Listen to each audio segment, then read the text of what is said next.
This vestibule here is the first layer of security coming into my apartment complex.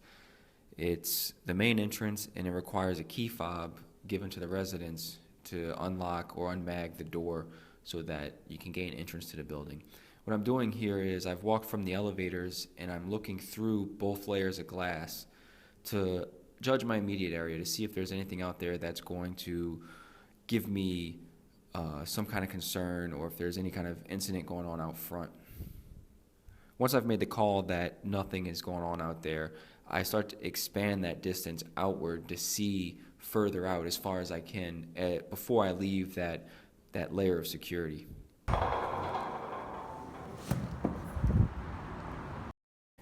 As I'm walking out to this area, I'm trying to get an understanding of the atmospherics and assess the collective mood.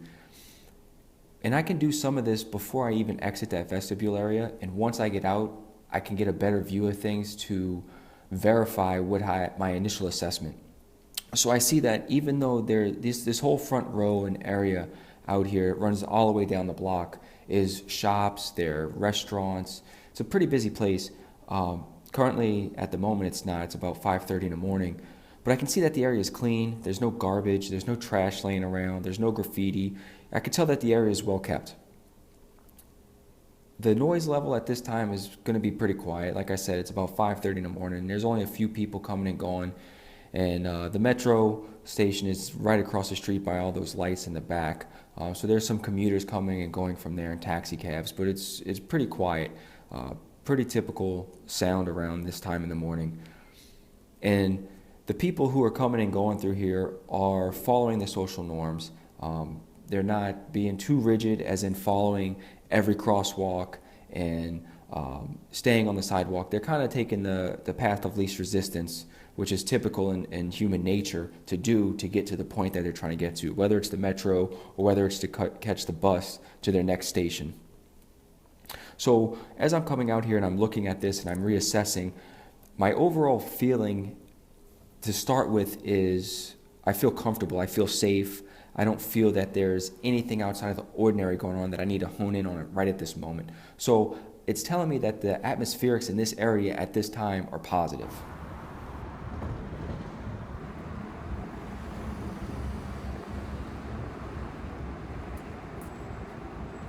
So the next step for me is to confirm that this area does indeed have positive atmospherics. And the way that I'm going to do this is I'm going to assess the behavioral clusters of the individuals that are in the area.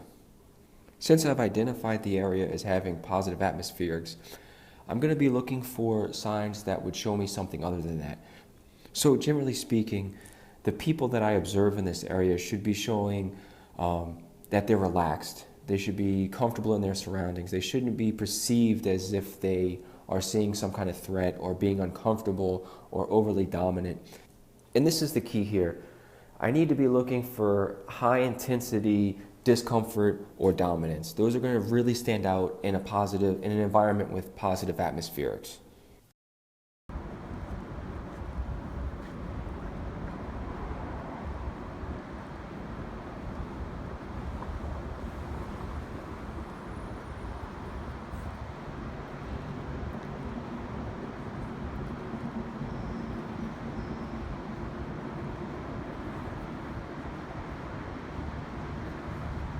I didn't notice any high intensity clusters of behavior for uncomfortable or dominant.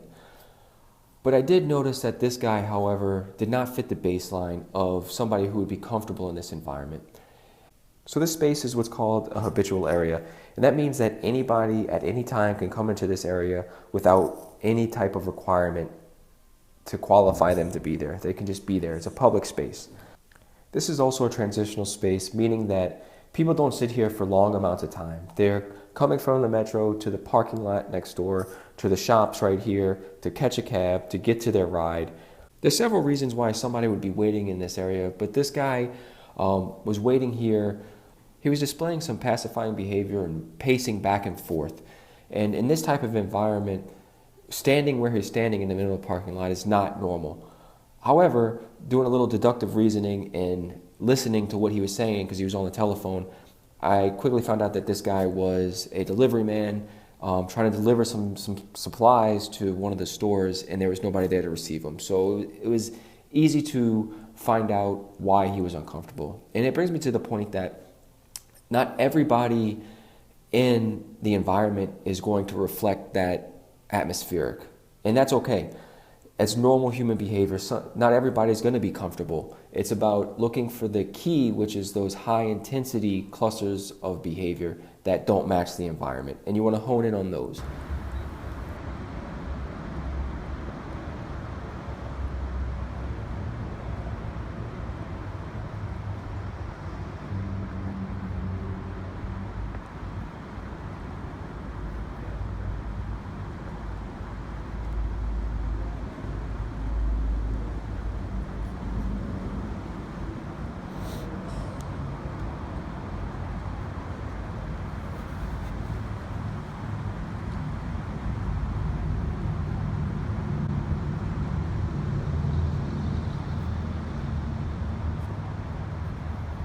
I want to quickly point out that some people may believe that this woman's behavior is an anomaly to the baseline because she stops out of nowhere, she begins looking around. But if you look closely, you can see that she's actually on the telephone.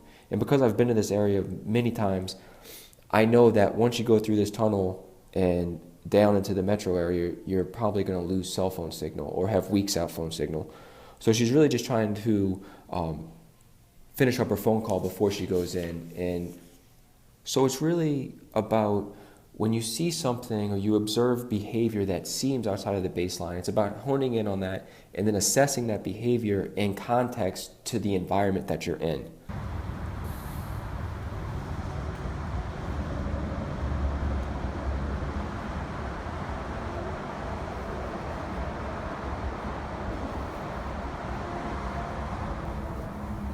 So at this point, my hasty search begins all over again.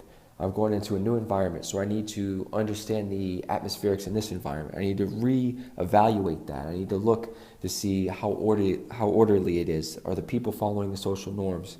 Are they going the right way? How clean is the place? You can see the newspapers stacked in a line on the left, the equipment coned in and aligned on the right. You can see there's no graffiti. It's very well kept. There's no dirt, there's no trash, there's no garbage. So I know based on what we talked about before, this also has positive atmospherics. Since I've entered a new environment and I have to start all over again, I also need to reconfirm the clusters of behavior for the individuals inside my field of view. There's new people here, some I've already looked at, but I want to reconfirm that the behavior hasn't changed. It's a new environment.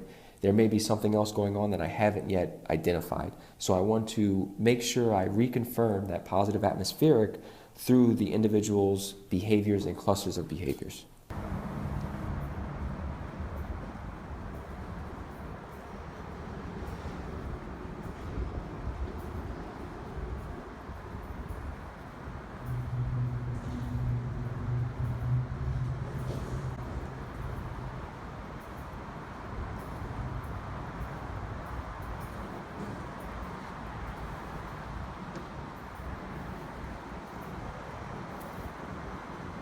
This is the first anchor point. It's not a strong anchor point, but it's an anchor point to get down to the metro itself. You need a paid metro pass for these gates to open. Of course, somebody could always hop that, but if you notice in the booth to the left, there's actually a metro attendant who works in there, and there's usually police officers accompanied there. So this is going to give me a little bit more security as I go through. Not much, but it's better than nothing.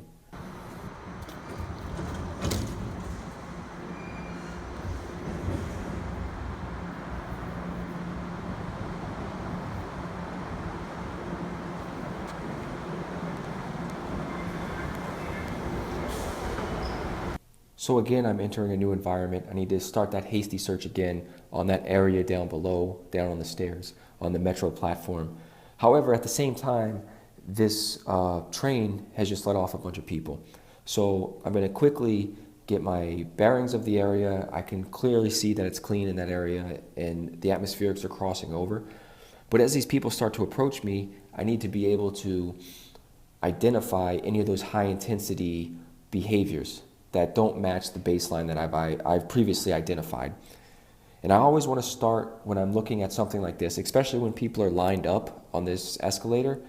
I want to start with the closest person to me because proximity negates skill, meaning that the closer they are, the less skill they need to be able to cause damage to me.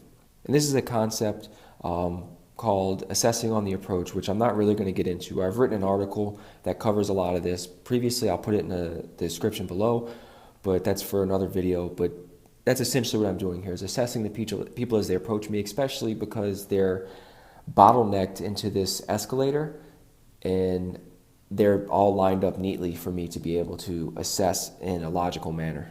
So it makes it a little bit easier for me.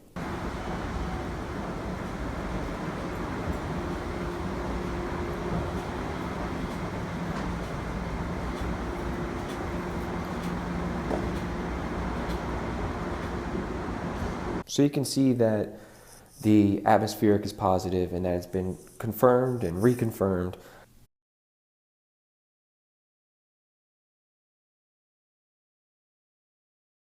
See, the people waiting on the platform are displaying behavior from the comfortable cluster. They got the guy reading the paper, sitting on the bench. A little bit further down at the bench, there's the girl on her cell phone. The guy standing with his hands on his pockets, staring off into space over at the edge of the platform. The people just generally walking in the area in a very comfortable manner. Since I haven't identified any of those high intensity clusters of behavior that doesn't match my baseline, so I don't need to take immediate action. I don't need to investigate anything further. I can really start to get into that deliberate search and kind of see the pattern of the area. I can look at the different people personas. I can identify the anchor points and the habitual areas inside of the one we're already in. And then I can also look deeper to see if there's somebody who's maybe pretending to do something they're not really doing. They're doing surveillance, or they're doing, they're casing another person or casing me to attack or to take advantage of in some way. So I hope you enjoyed this video and you learned something from it. If you did, please like, share, and subscribe. Remember to check out the links in the description. This is Chris with Staying Safe. Remember, no one has more to lose when it comes to your safety than you do.